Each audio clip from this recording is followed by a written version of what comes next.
શહેરની બહાર એક જૂનો પુલ હતો જ્યાં અવારનવાર અકસ્માતો થતા. લોકોના મતે ત્યાં એક લાલ ચુંદડી પહેરેલી સ્ત્રી ભટકતી. જો કોઈ તેને લિફ્ટ આપે તો તે કારમાં બેસે, પણ થોડી જ મિનિટોમાં ગાયબ થઈ જાય. એક રાત અંકિત અને તેના બે મિત્રો વિનય અને નેહા લેટ નાઇટ ડ્રાઈવ પર નીકળ્યા.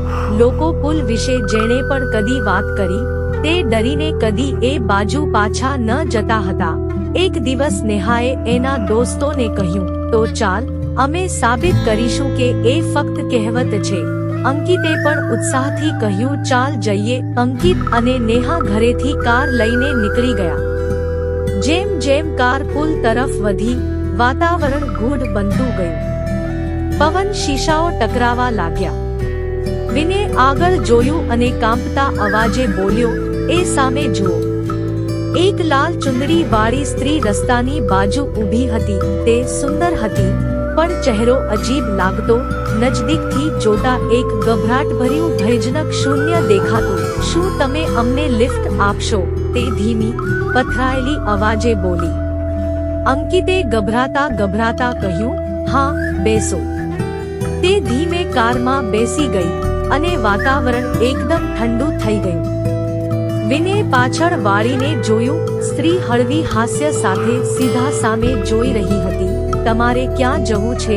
નેહાએ પૂછ્યું. તે સ્ત્રીએ જવાબ ન આપ્યો, ફક્ત એક ઊંડો શ્વાસ લીધો. થોડા સમય પછી અંકિતે પીછેહટ કરીને જોયું. પાછલી સીટ ખાલી હતી. અરે, તે ગઈ કઈ રીતે? વિનય ગભરાઈ ગયો. મોટર બંધ કરી નેહાએ ચીસ પાડી. અચાનક કાર અપેક્ષિત રીતે બંધ થઈ ગઈ. સામે પુલની રેલિંગ પર લાલ ચુંદડી લહેરાતી દેખાઈ.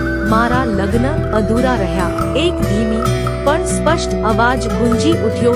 વિનયે સામે જોયું અને તેની ચીસ બહાર આવી. લાલ ચુંદડી વાળી સ્ત્રી હવે પુલની ઊંચાઈ પર ઊભી હતી અને તેનું મોં વિકૃત બની ગયું હતું. ખુલ્લું, ઉઘાડા દાંતવાળું અને આંખો શૂન્ય.